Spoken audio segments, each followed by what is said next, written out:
नमस्कार, जोहार। मैं शैलेंद्र कुमार। दोस्तों, बरही के चौक से पूर्व श्री श्याम होटल में आज हमारी मुलाकात झारखंड मुक्ति मोर्चा के सीनियर नेता, केंद्रीय समिति सदस्य एवं पूर्व विधानसभा प्रत्याशी झारखंड मुक्ति मोर्चा श्री विनोद विश्वकर्मा जी हमारे बीच में हैं।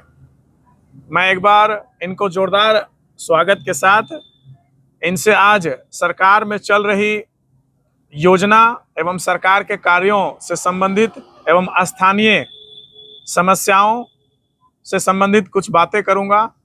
तो बहुत बहुत स्वागत है आपका विनोद जी हमारे चैनल में। धन्यवाद।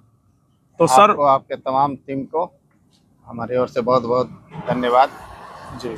तो सर्वप्रथम मैं आपसे जानना चाहता हूं कि आप संक्षेप में अपने 88 से जो कार्यकाल है, तो संक्षेप में मैं चाहूंगा कि आप अपना विस्तृत जानकारी दें दर्शकों को। देखिए, जिस परिस्थिति में हम लोगों ने पार्टी में ज्वाइन किए थे, हम लोग उस समय छात्र जीवन में थे और माननीय शिबू सोरेन से संपर्क हमारा हुआ।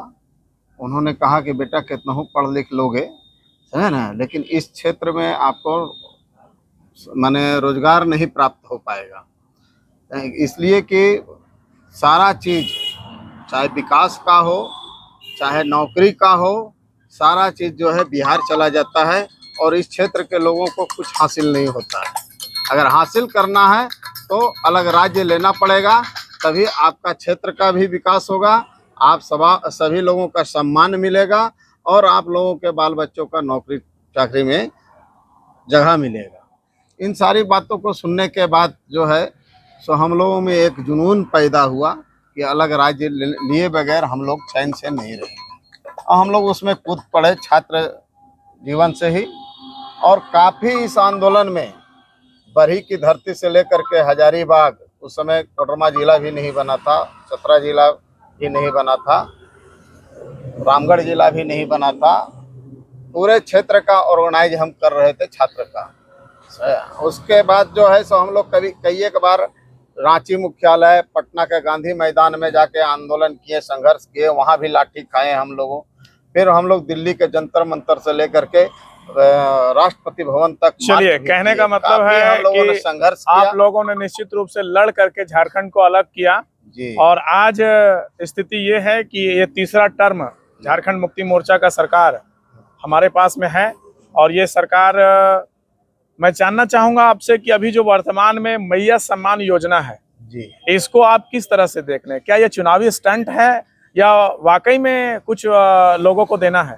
देखिए, आदमी अभी भले ही ये योजना चालू किया गया है, लेकिन हमारे माननीय मुख्यमंत्री जी की जो सोच है, वह सोच को आप थोड़ा सा बैक चले जाएंगे, उस समय से आपको एहसास हो जाएगा कि ये राजनीतिक स्टंट केवल चुनाव के लिए किया गया है या उनकी ये सोच है इस क्षेत्र के लोगों की माने विकास करने का। आप इस बात से समझ लीजिए कि उन्होंने जब आए तो यहाँ के लोगों को भूखे नहीं रहने देने का काम किए, 1 रुपये अनाज देने का काम किए, 2 रुपये गेहूं देने का काम किए, 10 रुपया में साड़ी धोती लुंगी वगैरह हर एक 6 महीना पर लोगों को देने का काम किए। निश्चित रूप से आप बता रहे हैं कि उनके द्वारा जो कार्य किए जा रहे हैं, जो लोगों को सुविधा दी जा रही है जी। मैं आपको एक और इशारा करना चाहूंगा कि झारखंड राज्य जो है सो खनिज संपदा से भरा पूरा राज्य है और यहाँ पे आज भी अगर झारखंड जैसे प्रदेश में अगर एक सक्षम सरकार कार्य कर रही है, उसके बाद भी लोगों को मैया सम्मान योजना, लुंगी धोती या अनाज के माध्यम से हम वोट लेकर के पुनः सरकार में आने का प्रयास करेंगे, तो कहीं ना कहीं ये झारखंड जैसे संपन्न प्रदेश के साथ धोखा नहीं होगा, क्योंकि चारों तरफ खनिज संपदा है, उस चारों तरफ हमारे पास टूरिस्ट है। हमारे पास एक आपका बगल में ही जो तिलैया डैम है, अगर ये तिलैया डैम को बढ़िया से इसको सुसज्जित किया जाए, इसको पर्यटकों के लिए आकर्षित किया जाए, तो निश्चित रूप से लाखों लोगों को रोजगार दे सकती है। उसके बाद भी हम अगर लोगों को लास्ट टाइम में आकर के मैया सम्मान योजना या तो मुफ्त का राशन ये बोल करके जनता से अगर वोट मांगेंगे, तो ये शायद यहाँ के जनता के लिए बेईमानी होगा। देखिए, सबकी अपनी अपनी नज़रिया और अपनी अपनी सोच होती है, लेकिन झारखंड मुक्ति मोर्चा का सोच झारखंडियों के हित में सदैव रहा है। और माननीय शिबू सोरेन हो या माननीय हमारे हेमंत सोरेन जी हो, इनकी सोच है कि झारखंडियों का कैसे विकास हो सके। रहा बात डेवलपमेंट का, तो डेवलपमेंट का में भी आप पर्यटक स्थल के रूप में जो बोले हैं, पिछले जब सरकार हुई थी तो उस समय वन एवं पर्यावरण मंत्री और पर्यटन मंत्री हमारे माननीय सुधीर महतो जी हुआ करते थे। उस समय हम लोगों ने ले करके और जवाहर घाटी पर ले जा करके दिखाए, और उस समय उनके साथ माने आरसीसीएफ से लेकर के सभी डायरेक्टर वगैरह सभी थे, वन विभाग का सचिव वगैरह सब आए हुए थे। उन लोगों को ये बताया गया था कि इसका प्राक्कलन तैयार करिए, इसको टूरिज्म में बनाना है। इस तरह से अनेक जगह का बनाया गया। आप देख लीजिए पारसनाथ का, आप देख लीजिए नेतरहाट का, आप देख लीजिए जा करके जितने भी फॉल हैं सभी को टूरिज्म के रूप में डेवलप किया जा रहा है।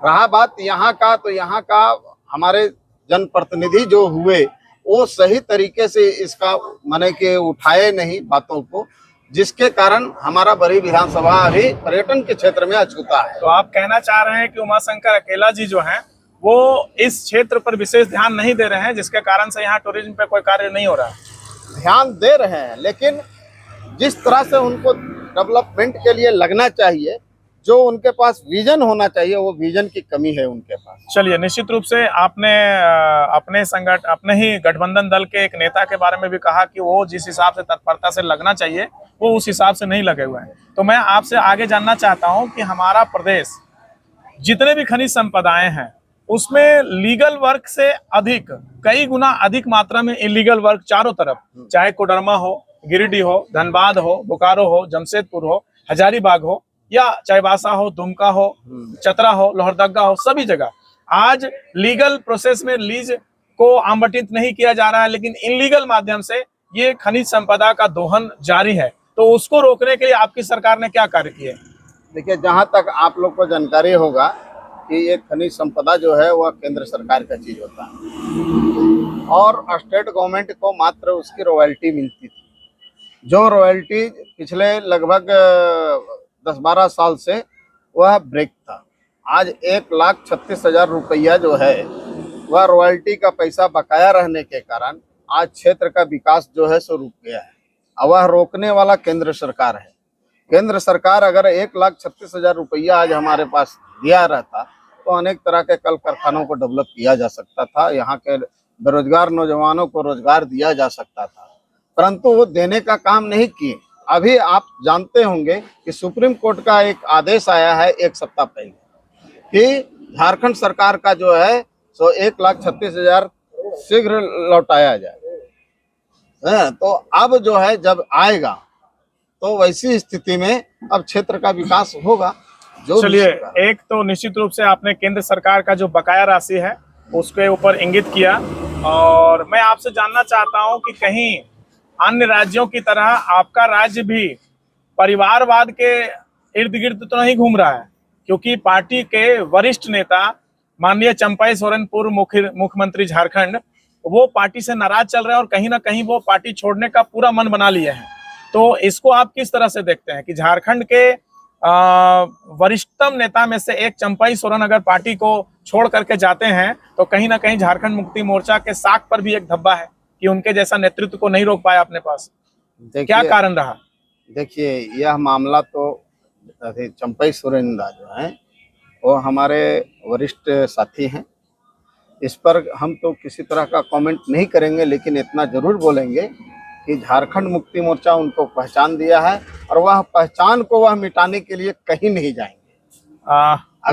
अगर मान लीजिए जैसे पूर्व में भी हमारे बहुत सारे साथी गए, लेकिन उनकी पहचान आज क्या है वो सब देख रहे हैं। और माननीय हमारे चंपई सोरेन जो है वो बहुत ही सुलझे हुए व्यक्ति हैं और हमारे पार्टी का वरिष्ठ नेता है वो, और वो कभी भी इस तरह का कदम नहीं उठाएंगे कि उनकी पहचान भविष्य में मिट जाए। बिल्कुल, जैसा कि आपने कहा कि चंपई सोरेन वरिष्ठ नेता है, लेकिन शायद उनको मान सम्मान में कुछ कमी हुई है जिसके कारण से वो आज नाराज चल रहे हैं।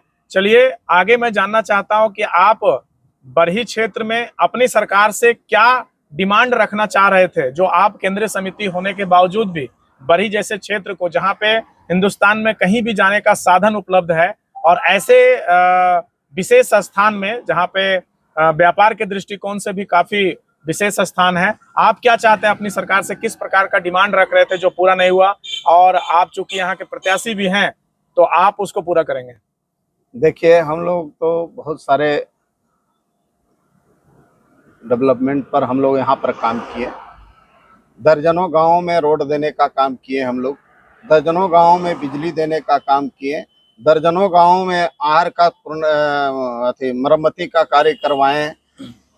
अब रहा विशेष डेवलपमेंट के लिए, तो बरही विधानसभा की धरती पर बरही अनुमंडलीय कार्यालय, ये झारखंड मुक्ति मोर्चा का देन है, विनोद विश्वकर्मा का देन है, जो आज बरही में अनुमंडलीय अस्पताल चल रहा है। ये यहाँ पर रजिस्ट्री ऑफिस जो चल रहा है, ये झारखंड मुक्ति मोर्चा का देन है, ये विनोद विश्वकर्मा का देन है जो यहाँ पर आज कार्यरत है।